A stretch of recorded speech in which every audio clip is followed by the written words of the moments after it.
Hi, this is Jason Swafford with Pilgrim's Light, and I'm here to talk to you today about my reading Bible. I'm pretty excited because I love the Bible that I used to read with. So if you want to see, why I chose the Bible I did and what the features I like are and maybe how that could benefit you, go ahead and stick around and we're going to get right to it.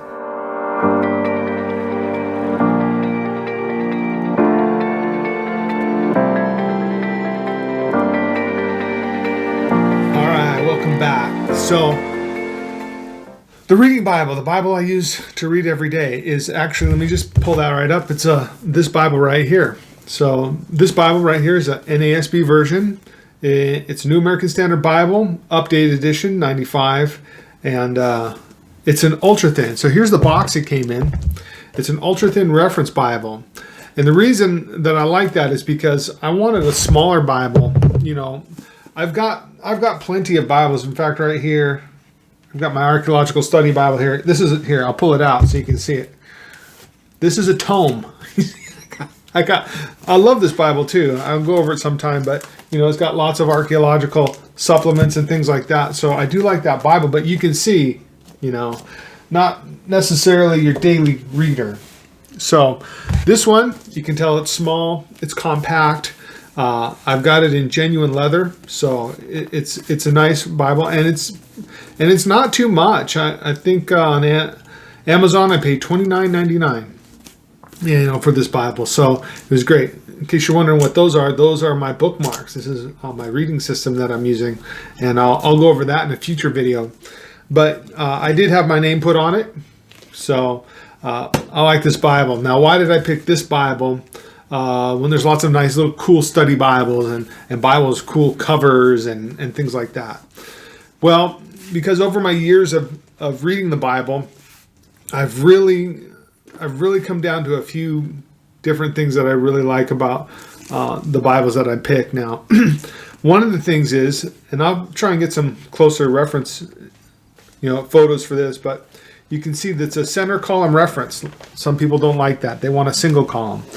I'll tell you why I like a center column reference. I like the center column reference because in that center column, you have all these cross references. In this one, there's like 95,000 cross references, which is great. That means that I don't just need to use this for reading. I can also use this Bible to do some study with, a little bit of study, which is great. So that center column reference has a bunch of cross references in there that I can go back and forth and do some study with. Also, if you'll notice that reading one column of text, if this went the whole page, it would seem like you're reading a lot. Like I'm reading a lot. So when it's smaller, when it's these smaller columns here, see how small those are? When it's not as wide, it goes quicker. It's like, that's why newspapers, have those little, who uses a newspaper anymore? That's why newspapers used to, or maybe some of them you might still get them, but newspapers used to have smaller columns. And why? Well, that was so that they'd be easier to read. So that's one of the things I like about that. Also, what you have here is this, for this being this small, you'd think that the print would be like really tiny. But actually they've made it very readable. It's a 9-point font. So I think the average for Bibles is 6.5 or 7 or sometimes even 8. But a 9-point font is decent. I think a large print Bible is 11-point font. So the reason that the fonts are a little bit smaller in Bibles is because there's a lot of words in a Bible. So you want to be able to fit them all in. What I like about this also, ultra thin. See? It's small. This it's basically 5 by 8. It's a 7/8 inches thick. So this is a good travel Bible. I can take it with me. Also, the nice thing about it is that there's footnotes in the text. I love footnotes. So there's ways that it was translated in the original versus what is in the text. It has all the cool features that I mentioned in my NASB, why I like the NASB translation of the Bible. So if you want to check out that video, I'll link it at the end card. You can click on that. But it's got all the features of the NASB as far as that goes. Even at the beginning of these books here, right? Following expressions occurring in the Psalms. It's got little little helps, just a lot of little helps and details in this edition, which are really good. Another thing I like is it's got a little concordance back here. So a concordance, with internet searches, people don't use concordances as much. But what I like about this is I can take it anywhere, and I'm not going to be as in-depth as if I'm really studying, but it gives me enough so that I can do a quick little study on a little word study, and I can use the cross references, and there's an amazing amount of study you can do with just a simple Bible like this. And so I like doing that as well, being able to have that option. Another thing is it is in paragraph format. You'll see that the bold numbers right there, that's a paragraph.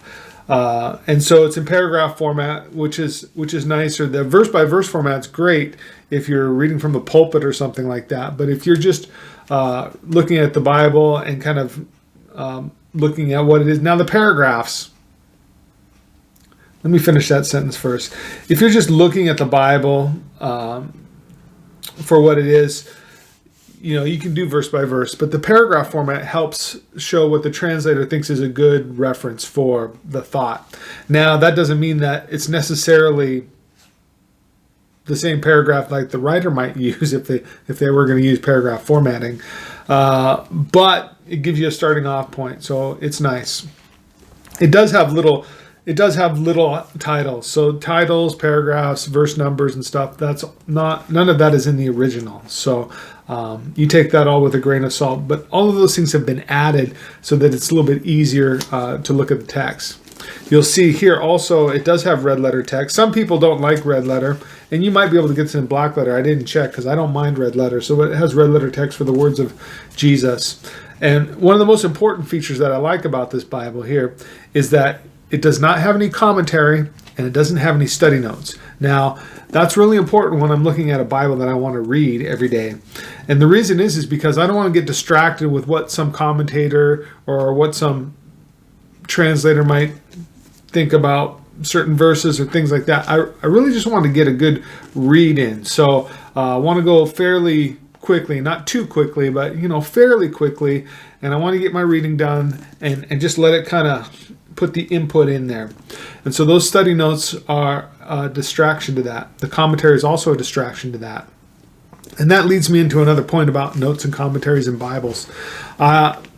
I used to be a big fan of it. Of course, I had my NIV study Bible when I was in high school, and I wore the cover off of it. So it's not that I don't like study Bibles. In fact, study Bibles for a long time. I bought my daughter a study Bible, an archaeological study Bible.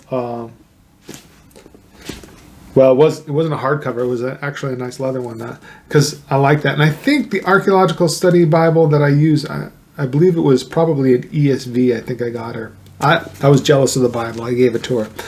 But so I like study notes in Bibles, and I like commentaries and things like that. However, I'm moving away from that because it's kind of like the first thing you do is go look straight to the commentary. Well, I don't understand what this says. And you look straight to the commentary. And when you look straight to the commentary, you go, oh, okay, that's what it means. And the thing is that it may not be what it means.